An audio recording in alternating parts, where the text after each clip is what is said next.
And a lot of what I grew up being taught about heaven is I really began to see that Christianity kind of paints heaven like an escape plan.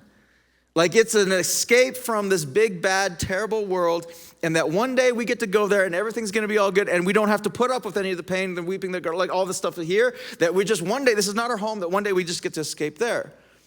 And I was like, okay, is that all that heaven is? Is it just an escape plan? And realizing that when we think that and we believe that we've created behaviors on earth where the church now has been viewed as an escape from the horrible world, that it's them out there who are in darkness and the world is going to hell and they're terrible, and let's do whatever we possibly can to bring them from the darkness into the church and into the light, and that we can help them escape from the big, bad, horrible world and bring them in here. And that we've lived,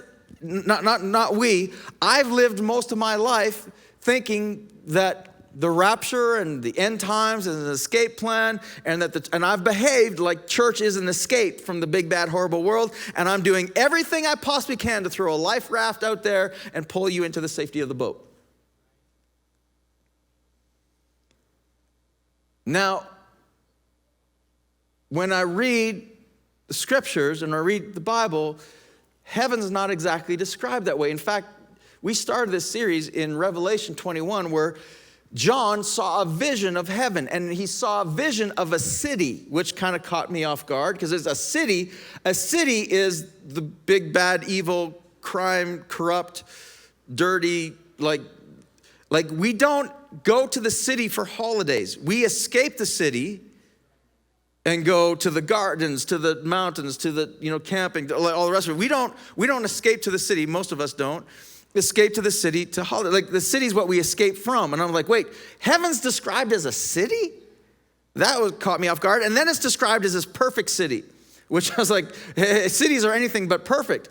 But he describes it as beautiful and perfect, and the walls are decorated with jewels, and the wall, the gates are pearls, and the streets are gold, and it's perfect. And then he says this in verse 22, and this is where we launched from. Verse 22, he says, and I did not see a temple in the city. Describing heaven, I did not see a temple there. And I thought, well, that's interesting. Because it's especially interesting for a Jewish man to write to Jewish people and specifically point out that there's in heaven, in the city in heaven, there's no temple there. And it's interesting because to the Jewish people, the temple was the epicenter of God's presence, of where God dwelt. In fact, it was the epicenter of the entire city, of the entire nation. It was all about the temple.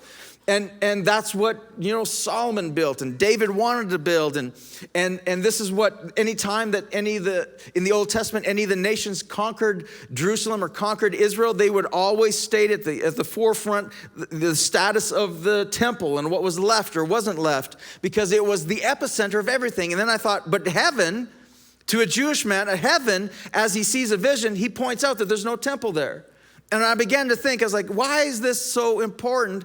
And I began to think, if we as Christians are viewing heaven as the escape plan from this earth and there's no temple there, why is there no temple there? John told us it's because God's presence dwelt in the entire city. And I wondered if we believe that, as to what John wrote down, I wonder if we would change our behavior on earth and seeing heaven as a city without a temple, God's presence in the temple. And I wonder, just by seeing that, if we would see our job as the church as not creating the church as an escape from the city, but as our job is to actually redeem cities.